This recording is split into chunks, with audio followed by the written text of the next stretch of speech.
I was hanging out with a friend, and this friend had invited me for a meal. So we were just hanging out and just sharing various issues.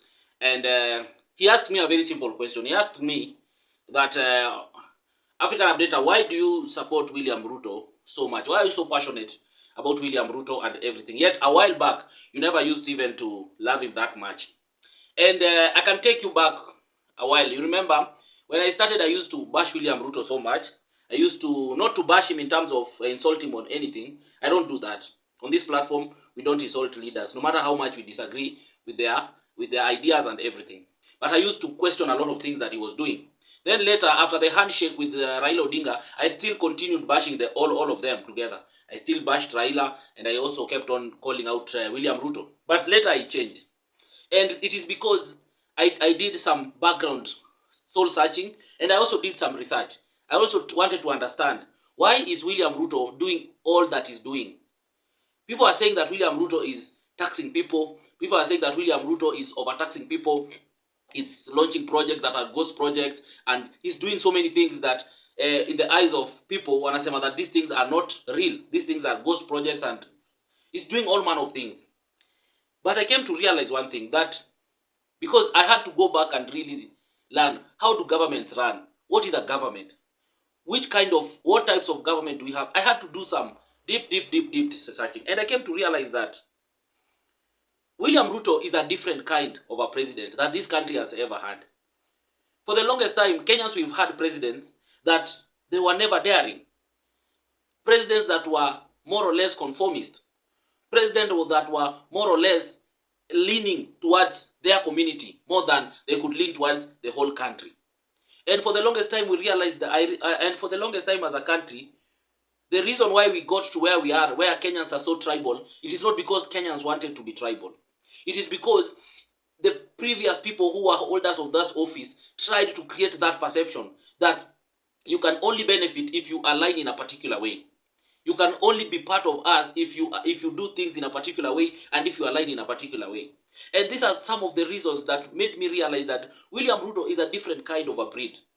William Ruto is a different kind of a president. Because I realized that this is a man whose vision is greater than all the other presidents who ever sat on that office. The way he sees things, the way he wants things done, the level of the way he wants the country to run, the way he wants to see Kenya is to be. He's different from any other president who has ever held that office. Maybe Kibaki was close. But I also realized that William Ruto tried to demystify this narrative that a president is like a god. A president is somebody that you cannot question. A president is somebody that the moment you mention his name, everyone should freak out. The guy, as the William Ruto, from the observation, and I saw how he has been doing his things, how he has been engaging citizens, how he has been talking, I realized that this is a man who wanted to bring the presidency close to the citizens. The way he has been explaining government projects, the way he has tried to demystify that office and to make it look like this is a servanthood. This is a servant office. This is not an office whereby you have to look at it in such a way that it's like the person there is a god. So I had to study the man. Instead of hating the man, I had to study the man.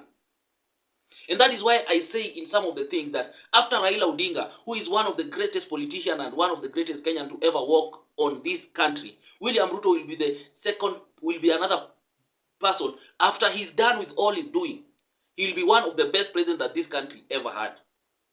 Then he asked me a simple question then, if this is the way you see William Ruto, why is he hated so much? Why is it that everything that he touches, people always are skeptical about him? People always question a lot of things about him. And I told him that at the end of the day, narratives, it is the perception that it is what people have created around William Ruto ever since he started his politics. William Ruto is a man who has risen from a lot of doubts. When you grow from a lot of doubts whereby nobody trusts you, nobody knows where you came from, no one knows your father, no one knows how you managed to be where you are. People start pegging a lot of things on you. People start blaming you for a lot of things. People find excuses to try and demystify or try to undermine what you have achieved. But I Ask that person. Do you think it's not? Do you think it's easy for you to come out from a chicken cellar and to rise all the way to be where William Ruto is? It takes God. It takes the hand of God. So whether we like it or not, this is a man who God has walked with him. Whether we brand him a thief or not, this is a man who God has walked with him. This is a man who God had planned that he is going to be the president of this country. The moment he was conceived, God had that in mind. It is just like the way Jeremiah, when Jeremiah was in the womb, it was already, I don't know if it's Jeremiah or so, but it was already determined that he was going to be so and so. So this is a man that God had a perfect plan and destiny for him. And that's why you see, from the moment he was conceived, nobody knows him. He was conceived from a family of no one knows where he came from. But he was able to rise pole pole until where he is right now. And you have seen the moment he got into that office, look at the decision that William Ruto has taken. He has taken some of the most unpopular decisions. Some of the decisions that any president before him could not have taken, especially when you are looking to be re-elected. So this is a man who was sent purposely for that. This is a man that God had fashioned him for that, because he understood that for some things to happen in this country, we need a man who will not look for popularity, but will look at things the way they are and the way they ought to have to be done. So these are some of the things that made me look at William Ruto differently. Because the decisions that he has made, the steps that he has been doing, William Ruto has not done anything out of the ordinary. He has not come out with things that they were never there. The blueprints that he's following, these are blueprints that were there, that had been set. The things to do with affordable housing, the things to do with universal care. These are not things that William Ruto just woke up and imagined and brought to the table. No. These are things that were always there. But the previous regimes, the presidents that were there, did not have the courage enough to achieve them or to implement them. And that's why you see, even when he explained affordable housing, when they were with Uhuru, Uhuru was so much afraid, because every time you want to do this, there was a lot of backlash. Then here comes William Ruto, who says, it's okay, I'm willing to carry the blame, but as long as we walk this path, as long as we implement whatever we have always wanted. So this is why I saw a different president. And this is why I'm supporting William Ruto, because I'm asking myself, if this is a man who has this courage to do these things, you want us to send him home. We send him home so that we bring a conformist. You know, it is in the nature of citizens to despise the government that serves them, the government of the day. That is normal. It is normal for any citizen of any country to despise the government of the day. That is why when a government gets into power, they are always popular. But once they go into the re-election, most government or most presidents are never popular. So let us ask ourselves, why is William Ruto not popular? When you study people and you ask them reasons why they think that William Ruto should not get another term, they will give you reasons that when you look at them, it doesn't make sense even to you.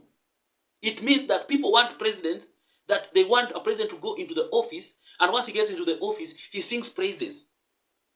He sings to the tune of everything, and he conforms to what has always been there. And people will tell you that I don't like William Ruto because he's taxing us. He's taxing Kenyans so much. But then you ask yourself, if government run on taxes, if the government continues collecting the same taxes over and over again, the government will never do any development. Because the taxes that have been collected can only go into paying the wages, the wage bill and everything. There'll be nothing to do more. But the expectations of the citizen will always be more. The citizen will always expect more. So how do you do more without taxes? How do you push agendas without taxes?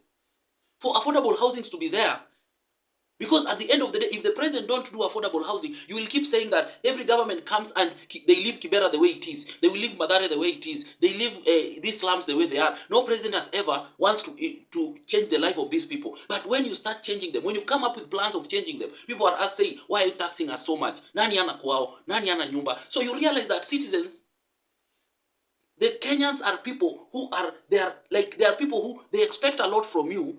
But they don't realize that for their expectations to be met, there have to be some sacrifices that have to be made. For you to get affordable housing and live in a decent house, then somebody needs to pay for it. Somebody needs to collect enough money to be able to pay wage bill, pay things that the government needs to do, and also implement some of these government projects. And government only gets money from taxes, nothing, no any other place. Otherwise, if it's not that, the government can only go into borrowing. And that means taking more loans. So because I hear some people saying, some very politicians here keep on saying, oh, why is the president taxing us? And then at the same time, Nini, as in Uhuru never taxed us when he built affordable housing. Affordable housing that Uhuru built was a pilot project. You could not have taxed Kenyans for a pilot project. Once the pilot came out successful that this thing can be done, the next phase is, how do you now get the funds? Taking loans to build affordable housing was not sustainable. The best approach was include a housing tax levy, and ensure that you distribute all these houses all across the country, and it becomes a continuous thing. So William Ruto has not done something out of the ordinary. At the end of the day, this is a president that comes into power whereby we have a lot of loans that were maturing at that time that needed to be paid. So he had to balance, how do I run the country, and at the same time, how do I not default on the loans? So it is a tough decision for you. Even you, when you go up, if you are given that docket, it will be a very, very tough call for you.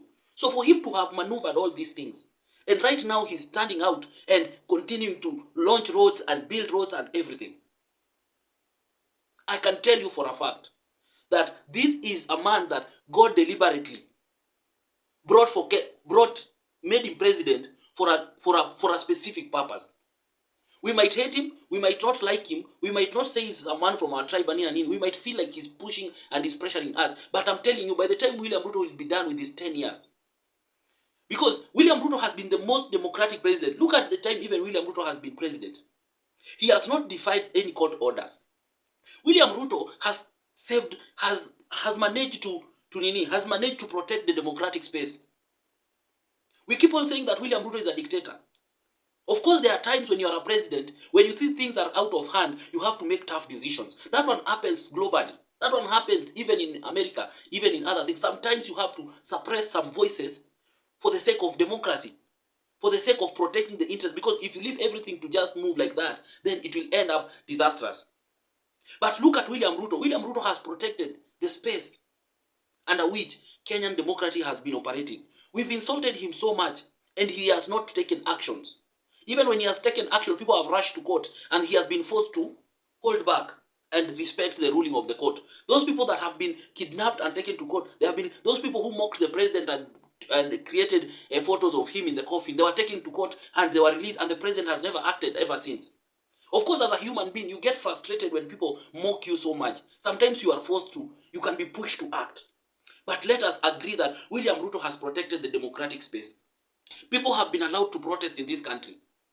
People have, the Gen Zs were allowed to protest, and the internet was never shut, and they even accessed parliament. If it was a president of another country, if it was Mama Samia from Tanzania, you know what he could have done.